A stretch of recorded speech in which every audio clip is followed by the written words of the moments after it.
February 2nd, 2003, I met Lance Denver in Mighton, Utah, and he took me to the southeast to a little mountain and was showing me some Indian paintings or carvings or pictographs or whatever you'd like to call them. And so we went over and we spent quite a bit of the day in the morning walking around the mountain. It wasn't a very big mountain, and we walked all around the mountain.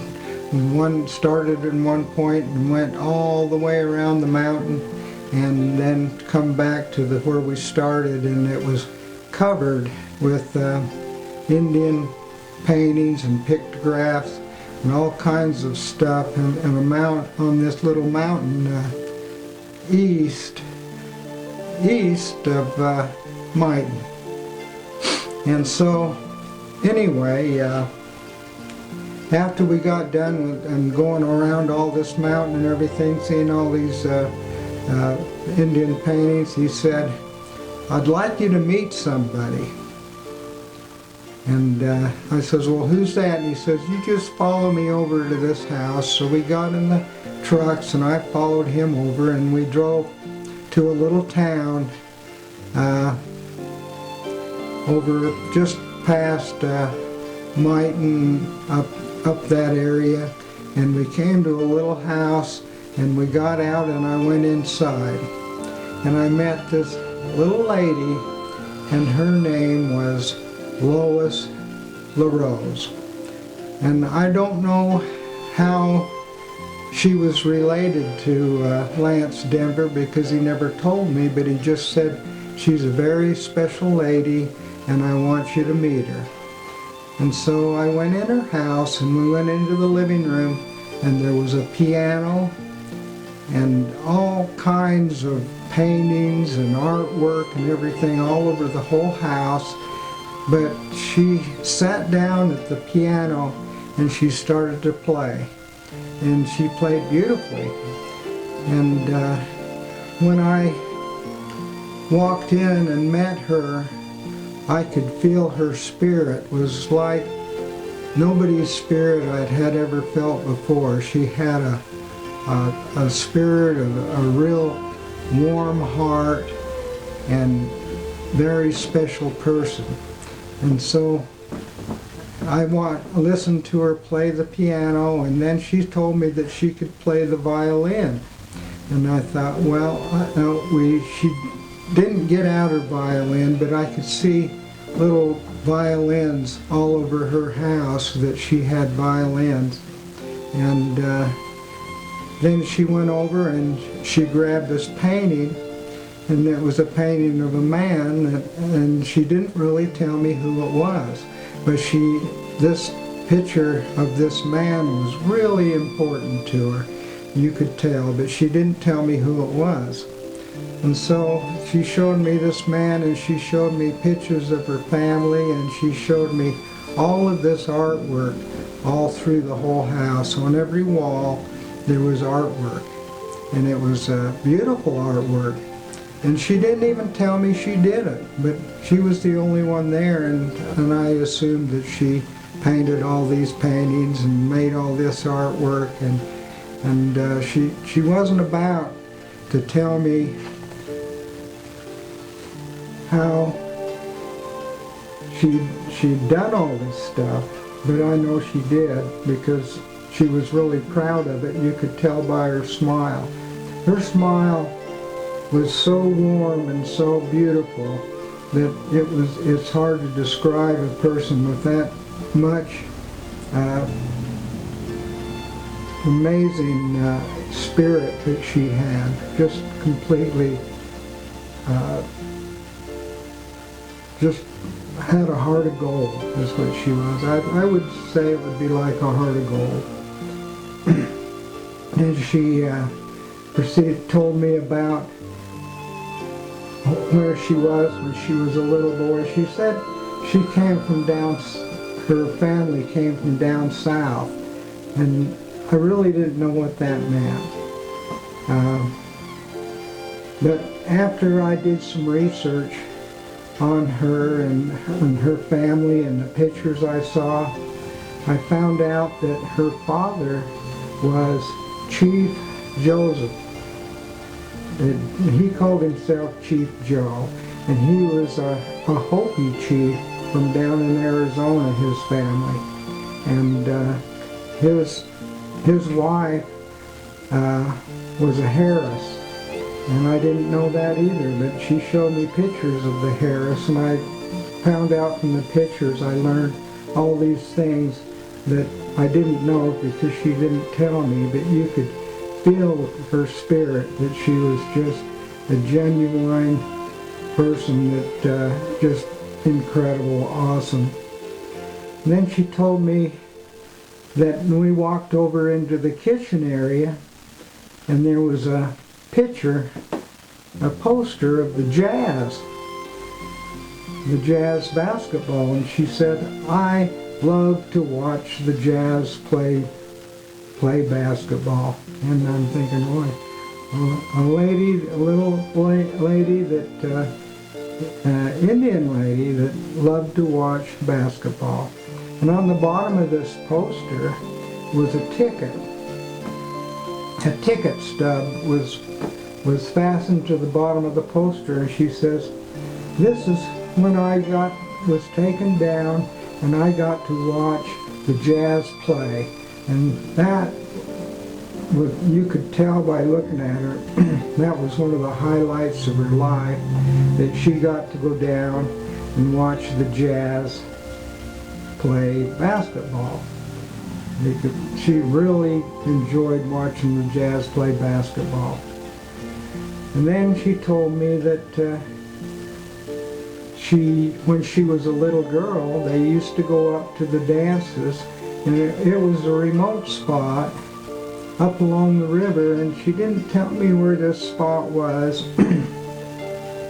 but it's not where the Utes have their dances today. It was up in a river bottoms, and it was up around where they used to have an old racetrack. And I didn't know where this was, and so I did some research later on, and I found out that where they used to have their Indian dances was up in the bottom of the Yellowstone River. And there used to be an old racetrack up at the Yellowstone River. And so she told me that they went up there, and they had to walk up there, and I guess they had to walk for a few miles to get up into that area, because back in those days there wasn't roads and stuff, and they didn't have cars anyway, and so they walked up to the bottoms of the Yellowstone River to have their annual dances up there.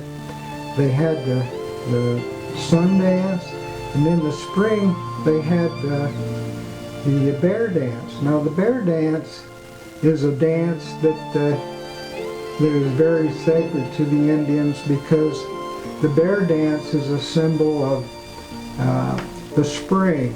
And then when the bear comes out of hibernation in the spring, then you can hear the bear roar. And that's what the song is about, the awakening of the people in the spring that made it through the winter.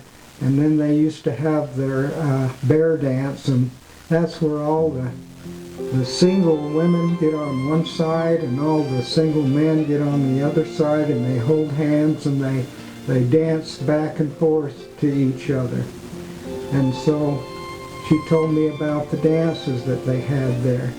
She says, now this is the part that I want to bring out. It is where she talked.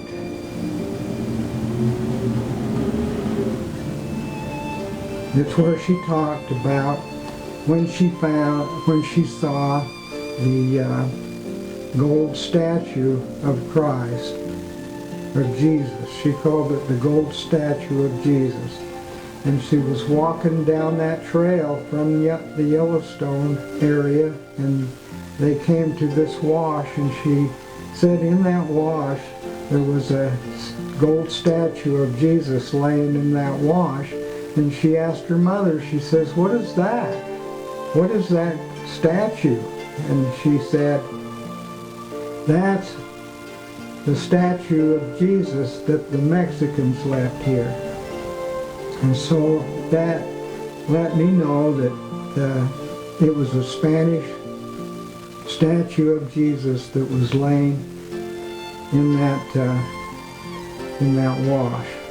Now, when Lance told me that he had somebody that he wanted me to meet, that was an understatement, because she was probably one of the most interesting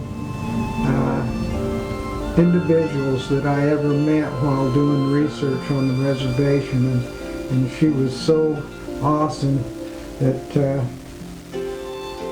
anyway, I wanted people to know that she was one of the most awesome women and knowledgeable that I had ever met on the reservation. And this is probably one of my favorite videos that I'll do, is because of the feeling I got from being in her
Harper reached in and fouled.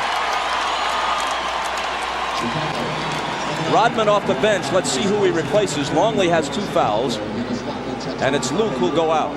Here is Pippen, out to Harper, open 3, missed it. Malone battling Rodman, and it's tipped to Stockton. You watch Malone and Rodman battling under the boards. Malone's going all out as he runs the floor. They both kick each other a little bit. Malone on that left block, this time against Rodman. Takes him into the lane. Tries to muscle up, but loses it. Pippen back. Malone in the low post. They're not double teaming him. They're letting Rodman play him one-on-one. Consequently, when he goes up to put up the shot. Bulls with the ball.